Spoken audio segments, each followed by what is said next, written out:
Given the situation, it should come as no surprise that many Jews were still waiting for the glorious new temple that the prophets had said would be built at the time of the coming of the Messiah.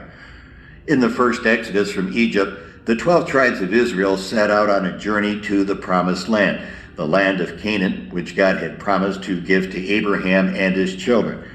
In the new Exodus, the prophets foretold God would bring forth both Israel and the Gentile nations into a new promised land, and they would possess this land forever. With regard to the first Exodus, the story of the land is well known. It begins when God calls Abraham from his home in Ur of the Chaldeans, which is present-day Iraq, and promises to give him and his descendants the land of Canaan, present-day Israel. The promise appears to have been fulfilled at first. Isaac, the son of Abraham, and Jacob, Abraham's grandson, did indeed dwell in the land.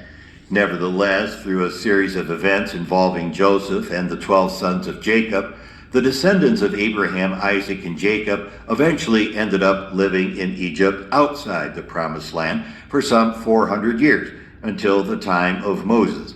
As we saw earlier, from the birth of Moses to the crossing of the Jordan River by Joshua, the story of the Exodus from Egypt is essentially the story of the 12 tribes' return to the land promised to Abraham.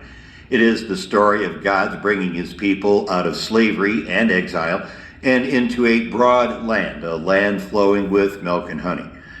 However, the story does not end there, for the people of Israel did not remain in the land forever. As I mentioned earlier, in 722 BC, 10 of the 12 tribes of Israel were cast out of the Promised Land by the Assyrian Empire and scattered among the Gentile nations. A couple of centuries later, in 587 BC, history repeated itself, and the Babylonian Empire came and did the same thing to the remaining 2 tribes of Judah and Benjamin, taking them into Babylon. Now, although in 539 BC the 2 southern tribes had returned to the land of Israel, by the time we get to the 1st century, the time of Jesus, the 10 northern tribes remained scattered and lost among the nations.